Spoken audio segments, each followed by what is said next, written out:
मित्रांनो, लग्नाची बेडी या मालिकेच्या आजच्या भागामध्ये आता ऋषभ हा सिंधूला समजावत असतो की वहिनी, अगं तू काय काय केलं हे तुलाच माहीत नाहीये, कारण तू अशी खचून जाणारी नाहीये. मग आता ऋतुजा म्हणते, अगं जेव्हा कृष्णा बनून या घरात आली होती ना, तेव्हा सुद्धा एवढी खचून गेली नव्हती, तेवढी आत्ता गेली. असं म्हणून आता ऋतुजा तिला समजावते. सिंधू सगळ्यांकडे पाहत असते. त्याच वेळी आता सिंधूला लगेच ऋषभ एका गोष्टीची अजून जाणीव करून देतो. अगं वहिनी, तू काय केलंय माहितीये का? माझं आयुष्य तू वाचवलंय आणि माझ्या आयुष्यातून माझी रेश्मा ही कायमची निघून जाणार होती, पण तू काय केलं? आमच्या दोघांचा डिवोर्स होण्यापासून थांबवलं. तुझ्यामध्ये एवढी पॉवर असताना तू अशी स्वतःला निगेटिव्ह फील करून देऊ नकोस, असं म्हणून ऋषभ तिला समजावतो. त्यावेळी आता सिंधू म्हणते, काय करू ऋषभ मी? मग आता तो म्हणतो, ते दिवस आठव, तू कशा प्रकारे आम्हा दोघांना एकत्र आणलं होतंस. मग आता ऋषभ आणि रेश्मामधील हेच गैरसमज सिंधूने कशा प्रकारे दूर केले हेही सर्वांना आठवतं. पुढे आता ऋतुराज म्हणतो, हे बघ सिंधू, जगात अशी कोणतीही गोष्ट नाहीये की जी तुझ्यासाठी शक्य नाहीये आणि इतक्या महत्वाच्या लढाईच्या वेळी तू हार मानू नकोस अशी. पुढे आता रुक्मिणी म्हणते, आपल्या घरामध्ये दरोडेखोर जेव्हा शिरले होते ना, तेव्हा सर्वांना त्याने आपल्या बंदी बनवलं होतं आणि राघवला तर जखमी केलं होतं. त्यावेळी तू एकटी लढलीस त्यांच्याशी. अगं त्यावेळी तू हार मानली नाही, मग आज का मानतेस हार? असं सिंधूला सर्वजण आपापल्या परीने आता समजावू लागतात. मग आता आपली अन्वीची सासूबाई म्हणजे त्या शकुंतला देवी यांना तू माणसामध्ये आणलंस, तेव्हा देखील सिंधूला आता ते आठवतं. कशा प्रकारे अन्वीच्या लग्नाच्या वेळी एवढा मोठा घोळ झाला होता, परंतु सिंधूने तो प्रॉब्लेम सॉल्व्ह केला. त्यानंतर कशा प्रकारे शकुंतलाने जो काही प्लॅन केला होता तो कशा प्रकारे उलटवून लावला होता आणि आयुष व अन्वीने कशा प्रकारे लग्न करून शकुंतलाला खूप मोठा धक्का दिला होता, हे सगळं काही आता सिंधूला आठवतं. आता सिंधूला या सगळ्या गोष्टी आठवल्यानंतर आता मग ती एकदम शांत होऊन जाते. त्यावेळी आता रुक्मिणी म्हणते, त्या शकुंतल्यासारख्या बाईचा तू एवढा मोठा कायापालट केला आणि मग तू त्या राणीला का घाबरतेस? गौ देखील म्हणतो की या लढाईत तू एकटी नाहीयेस, आम्ही सर्वजण तुझ्याबरोबर आहोत, समजलं सिंधू? आता रुक्मिणी म्हणते, हे बघ सिंधू, तुझ्या डिक्शनरीमध्ये अशक्य, हरलो आणि जमणार नाही हे शब्दच नाहीयेत बाळा, आणि असं हरलेलं तर तुला शोभतच नाहीये. तू उठ सिंधू आणि राणीला धडा शिकवण्यासाठी पुन्हा सज्ज हो, कारण आम्हाला आमची जुनी सिंधू हवे आहे. तेव्हा सिंधू आता सगळ्यांकडे फक्त पाहत राहते. मग आता रुक्मिणी म्हणते, चल उठ सिंधू, तयार हो बेटा. तेव्हा घरातील सर्वजण आपल्याला एवढं सांगतायत हे पाहतात सिंधू आता सगळ्या गोष्टीचा विचार करते आणि सगळ्यांकडे पाहतच राहते.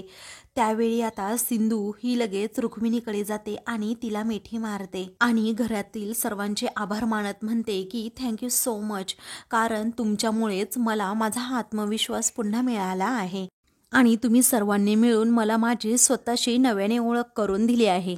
तेव्हा राजश्री म्हणते, तसं नाहीये बाळा, हे बघ, घरातली छोटी मुलं चुकली की त्यांच्या पालकांनी किंवा घरातील सर्वात मोठ्या व्यक्तींनी मुलांचे कान पकडायचे असतात आणि त्यांना त्यांची चूक दाखवून द्यायची असते, आणि आम्ही नेमकं तेच केलंय. मग आता सिंधू हसते आणि म्हणते, आज मी तुम्हाला सर्वांना शब्द देते, इथून पुढे मी कधीही हार मानणार नाही आणि इथून पुढे मी आता त्या मधूला चांगलाच धडा शिकवणार. काहीही होऊ दे, त्या मधूला मी पकडणारच. तेव्हा सिंधूचा परत आलेला हा कॉन्फिडन्स पाहून घरातील सर्वांना खूपच आनंद होतो. सर्वजण सिंधूकडे अगदी कौतुकाने पाहू लागतात आणि काहीही झालं तरी त्या मधूचा खरा चेहरा मी सर्वांसमोर आणणारच. मग आता रुक्मिणी तिच्याकडे रागात पाहते आणि विचारते, काय म्हणाली सिंधू, पुन्हा तेच? अगं एकदा सांगून तुला कळत नाही का आता काय केलंय मी, असं ती सारखी विचारते, सर्वांकडे पाहते. मग आता रुक्मिणी विचारते, काय ग सिंधू, पुन्हा तेच? पुन्हा मीच म्हणाली? अगं एकत्र कुटुंबामध्ये आपण आनंद वाटून घेतो की नाही, आता हे असे कसोटीचे क्षण देखील एकत्र येऊनच सोडवायचे असतात. पुढे आता रुक्मिणी म्हणते, बाळा सिंधू, ही लढाई तुझी एकटीची नाहीयेत. मग घरातील सर्वजण म्हणतात, आम्ही सर्वजण तुझ्याबरोबर आहोत. असं म्हटल्याबरोबरच सिंधूला खूप आनंद होतो आणि ती सगळ्यांकडे पाहते. आता घरातील सर्वजण म्हणजे सिंधूची ताकद असते आणि त्या ताकदीनेच पुन्हा ती नव्याने मोठ्या संघर्षातून उभी राहते आणि पुन्हा एकदा मधूचा शोध घेण्याचं ठरवते. मधूचं सत्य कसं बाहेर आणायचं आणि कसं तिला कमिशनर साहेबांसमोर एक्सपोज करायचं, या सगळ्याचा विचार आता ती करू लागते. दुसरीकडे मधू आता घरी आलेली असते आणि तिला आता ते सर्व प्रसंग आठवू लागतात की कशाप्रकारे सिंधूने मोठी माझी पोलखोल करण्याचा प्रयत्न केला आणि मी जिवंत आहे हे सत्य घरातील सर्वांसमोर आणण्याचा प्रयत्न केला, परंतु या सगळ्या तिच्या प्रयत्नातून मी कशाप्रकारे मात केली आणि स्वतःला सोडवून घेतलं हे पण तिला आता आठवत असतं. आणि कशाप्रकारे सिंधूने माझी धुलाई केली, त्याचबरोबर मला किती मारलं, हे सगळं तिला आता आठवत असतं. आणि ते आठवत असताना तिला त्या गोष्टीचा खूप त्रास होऊ लागतो. तेवढ्यातच तेथे आता श्रीकांत येतो आणि तिला म्हणतो, मी तुला सांगितलं होतं ना गं की अजिबात त्या सिंधूच्या नादी लागू नकोस, एकटी कोणतंही पाऊल उचलायला जाऊ नकोस. तरीही तू काय केलं, तू गेली तिकडे आणि घेतला ना स्वतःच्या पायावर धोंडा पाडून. मग आता मधू रागातच उठते आणि म्हणते, मामा हे बघ, मला माहीत होतं की सिंधू मला काहीतरी असं एक्सपोज करण्याचा प्रयत्न करणार आहे आणि तेवढी मी अलर्ट होते. तेवढी अलर्ट नसते तर बरोबर तिने मला त्या प्रकरणामध्ये अडकवलं असतं. त्यावेळी आता मामा म्हणतो, अगं पण तुला गरजच काय होती तिकडे जायची. तेव्हा मधू म्हणते, मला बघायचं होतं मामा की सिंधू खरंच दुसऱ्या कोणाशी एंगेजमेंट करते की काय. मग आता तू केलं ना चेक, झालं ना तुझं मन समाधान, असं आता मामा विचारतो. तेव्हा ती म्हणते, हो चेक केलंय मी, पण मला 2 गोष्टी खूप छान प्रकारे क्लिअर झाल्या आहेत. तेव्हा त्या कोणत्या 2 गोष्टी असं मामा जेव्हा विचारू लागतो तेव्हा ती म्हणते, मामा हे बघ, मला एक्सपोज करण्यासाठी सिंधूना कोणत्याही थराला जाऊ शकते. मग पुढे आता श्रीकांत विचारतो, दुसरी गोष्ट अशी कोणती आहे. त्यावेळी सिंधूला वाचवण्यासाठी राघव काहीही करू शकतो, असं आता लगेच मधू म्हणते. तेव्हा आता मला समजेल अशा शब्दात तू जरा सांगतेस का, असं श्रीकांत विचारतो. मग आता ती म्हणते, ऐक ना मामा, मी सांगते ना, फक्त तू तेवढंच कर, बाकी सगळं माझ्यावर सोड. मी जे म्हणते ना फक्त तेच झालं पाहिजे, बाकी कुठेही काही अजिबात हालचाल करायची नाही. तर इकडे राघव हा रूममध्ये असतो. तेव्हा सिंधू आता त्याच्याजवळ जाते आणि म्हणते, राघव. मग आता राघवसाठी तिने छान असा कॅन्डी फ्लोजचा केक आणलेला असतो. मग आता तो विचारतो, काय गं सिंधू, हा कॅन्डी फ्लोजचा केक तू का घेऊन आलीस. ती म्हणते, अहो मी बाजारात गेले होते, मग मला वाटलं की तुमच्यासाठी कॅन्डी फ्लोजचा केक घेऊन यावा म्हणून. अहो तुम्ही एकदा माझ्यासाठी कॅन्डी फ्लोजचा केक बनवला होता, तुम्हाला आठवतंय का. आणि त्यासाठी मला कॅन्डी फ्लोज कुठे सापडलं नाही आणि मग तुम्ही डायरेक्ट मला कॅन्डी फ्लोजचा केकच घेऊन आलात. आता राघव म्हणतो की असं नाही आहे सिंधू, हे बघ तुझ्या डोक्यात नक्की काही ना काही सुरू आहे आणि हे मला चांगल्या प्रकारे माहीत आहे. तेव्हा आता बोल ना गं, पटकन बोल, असं राघव एक्साइटमेंटमध्ये तिला विचारतो. मग आता ती म्हणते की अजून 2 दिवसांनी ना मधूला अटक होणार आहे. मग म्हटलं की 2 दिवसा अगोदर सेलिब्रेशन करूयात. तेव्हा राघव म्हणतो, अगं अजूनही ती आपल्या हाती लागलेली नाही आहे, तिला अटक झालेली नाही आहे, तरीही तू लगेच सेलिब्रेशन करायला लागली. मग आता अटक होणार आहे ना, मी तुम्हाला सांगते, होणार म्हणजे होणारच, असं सिंधू राघवला म्हणते. राघव म्हणतो, अगं तू अशी काय, मला कळतच नाही, असं का बरं करतेस तू सिंधू. अगं तू म्हणतेस तसं आपण ॲडव्हान्समध्ये सेलिब्रेशन करू शकतो आणि मग सेलिब्रेशन करायचं असेल तर फक्त केक कापून कशाला, आज चांगलं ग्रँड सेलिब्रेशन व्हायला हवं नाही का. मग आता ती म्हणते, करेक्ट. तेव्हा ती म्हणते, हो करूयात ना, पण जेव्हा मधूला अटक होईल ना तेव्हा घरातील सर्वांसोबतच ते सेलिब्रेशन मला करायचंय. हे आपल्या दोघांसाठी आजचं सेलिब्रेशन आहे, असं आता सिंधू म्हणते. राघव म्हणतो, हो चालेल ना, आपण दोघेही सेलिब्रेशन करूयात, नक्कीच का नाही. पण आता हे सेलिब्रेशन आहे ना, मी तुला एक सरप्राईज देणार आहे, तू जरा बाहेर हो बरं, असं म्हणून तो सिंधूला रूम बाहेर जायला सांगतो आणि दार बंद करून घेतो. तेव्हा सिंधू म्हणते, अहो राघव काय चाललंय काय तुमचं. मग राघव आता सुटकी वाजवतो आणि म्हणतो, आयडिया सुचली. इकडे सिंधू आता राघवला सारखी आवाज देत असते, राघव प्लीज उघडा ना दार. मग आता तो म्हणतो, सिंधू फक्त 2 मिनिट थांब ना. तेव्हा सिंधू म्हणते, राघव ऐका ना, तुम्ही काय करताय आतमध्ये नक्की मला सांगा की प्लीज. त्यानंतर काही वेळाने आता सिंधूला तो म्हणतो, उघडदार आता, ये आतमध्ये. मग आता ती दार उघडून आतमध्ये येते. तेव्हा आता सिंधू समोर पाहते तर राघवने पूर्ण आपली बेडरूम ही छान अशी डेकोरेट केलेली असते, अगदी छान अशी लाईट लावलेली असते, सगळीकडे असे बलून्स लावलेले असतात. त्याचबरोबर तेथे पाकळ्यांचा हार्ट शेप काढलेला असतो आणि त्याभोवती सगळे दिवे लावलेले असतात. खूप सुंदर असा नजराणा सिंधू समोर पाहते आणि ती तर खुश होऊन जाते. मग आता ती म्हणते, राघव तुम्ही हे काय केलं? मग आता तो म्हणतो, तुझ्यासाठी खास सरप्राईज. तेव्हा ती म्हणते, हा बदल खरंच खूप वेगळा आहे हा. मग आता तो म्हणतो, रूमचा बदल की माणसातला? मग आता ती हसूनच म्हणते, माणसातला. अहो राघव, आठवा ना तुम्ही जरा, आपलं लग्न झालं त्यानंतर तुम्ही कसे गाल फुगलेले, अगदी कडक शिस्तीचे, अगदी रागीट, खडूस, वेंधळे असे होता. आणि आत्ता? मग आता तो म्हणतो, मी नव्हतो असा, तू होती तशी. सारखी आपली बडबड बडबड करायची, मला टोमणे मारायचे, माझ्याबरोबर असं गाल फुगवून बसायचं, अशीच होती तू. ते दोघेही आता एकमेकांना नावं ठेवत असतात. त्यानंतर आता सिंधू म्हणते, मी नाही अशी. अहो मी गावाकडून आलेली साधी सरळ गाय होते, अगदी नाकासमोर चालणारे. आणि तुम्ही काय केलं माहिती आहे ना? मग आता राघव म्हणतो, काय केलं?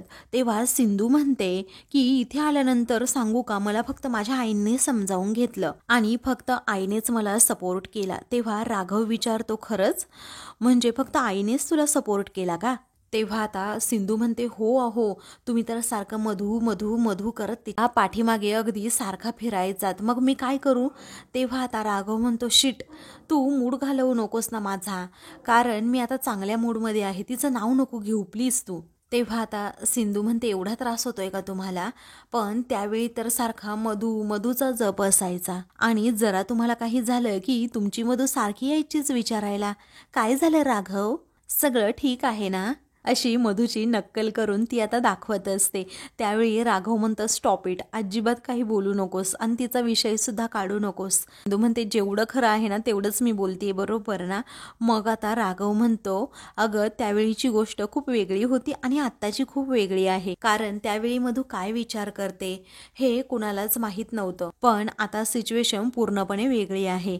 त्यावेळी मी फक्त माझी मैत्रीण म्हणून तिच्याकडे बघायचो, पण आता तिचं सत्य काय आहे हे सर्वांना माहीत आहे. तिने आपल्याबद्दल कधी चांगला विचार केला नाही, त्याचबरोबर आपल्या घराला आपलं मानलंच नाही हे सुद्धा माहिती आहे. पण आता मला अगदी व्यवस्थितपणे कळलंय. त्यानंतर आता तो म्हणतो की त्यावेळी सुद्धा मी जेव्हा तुझ्याशी प्रेमाने बोलायला येण्याचा प्रयत्न करायचो, तेव्हा सुद्धा तू आपल्या दोघांमध्ये तिचं नाव घेऊन मूड खराब करायचीस. आता सुद्धा तू तेच करतीये सिंधू, की तिचं नाव घेऊन आपल्या दोघांचे मूड तू उगीच खराब करून घेतीये. मग आता सिंधू म्हणते, नाही हो राघव, मी असं कशाला करू, मी आत्ता काहीच करत नाहीये. म्हणून ती आता त्याला सांगते की तुम्ही सतत आपले चिडलेले असायचा, नाकावर नेहमी राग असायचा, त्याचबरोबर गाल फुगलेले असायचे, डोळे लाल झालेले असायचे. तेव्हा राघव आता म्हणतो, हे खरं नाहीये. सिंधू म्हणते, हे तुम्ही ॲक्सेप्ट करत नाहीये, असं ते दोघेही एकमेकांकडे बोट करत म्हणतात.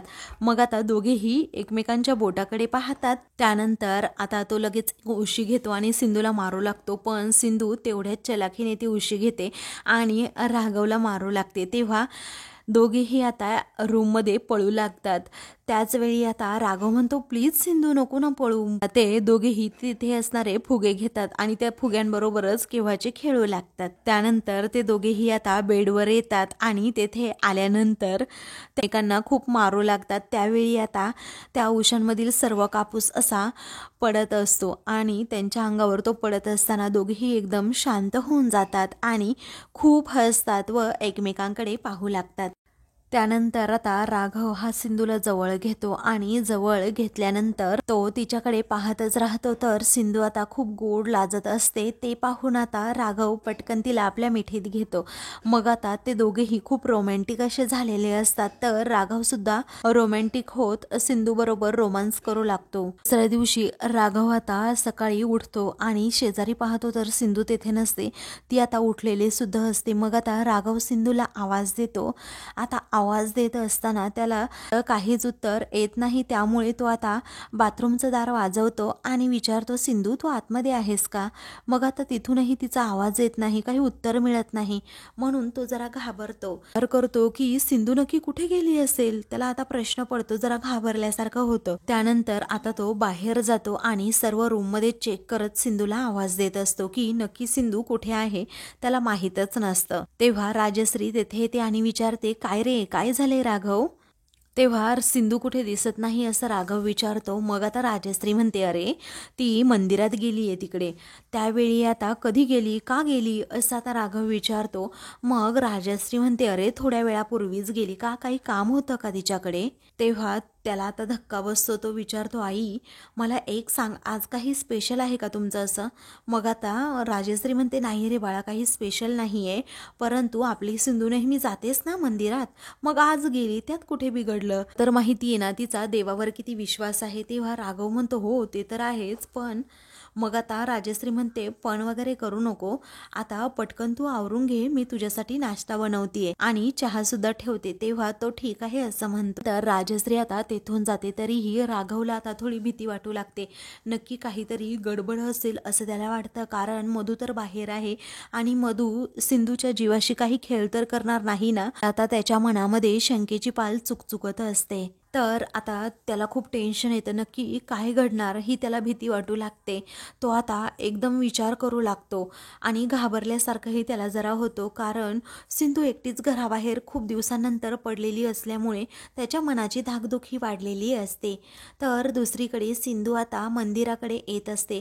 हातात पूजेची थाळीसुद्धा असते. तेव्हा आता सिंधू म्हणते की आपल्या प्रयत्नांना जर देवाच्या कृपेची साथ असेल ना, तर माणूस अशक्य गोष्टीसुद्धा शक्य करू शकतो.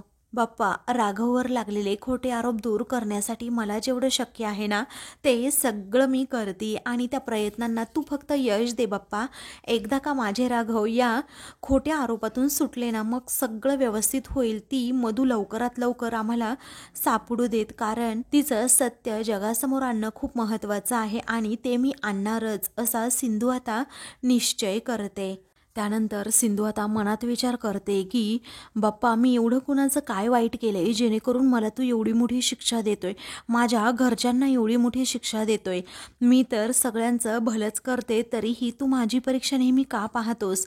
मला माझ्या कामामध्ये यश का देत नाही? कारण मी एवढा त्या मधूला एक्सपोज करण्याचा प्रयत्न करते, तरीही ती मधू एक्सपोज होतच नाही आहे आणि जी खोटं वागते, माझ्या घरच्यांना त्रास देते, नेहमी तू अशी का असत्याला साथ देतोस बाप्पा? मला याचं उत्तर हवंय आज. माझी सहनशक्ती ना आता संपत चाललेली आहे. उगीच माझ्या घरातील सर्वांनी मला धीर दिल्यामुळे मी तरली आहे, परंतु बाप्पा तुला खरंच सांगू का, मला नाही आता हे सहन होत. काहीही झालं तरी माझ्या राघवला मला आता बाहेर काढायचंच आहे या सर्व प्रकरणातून आणि एक शांततेत व सुखी आयुष्य जगायचं आहे.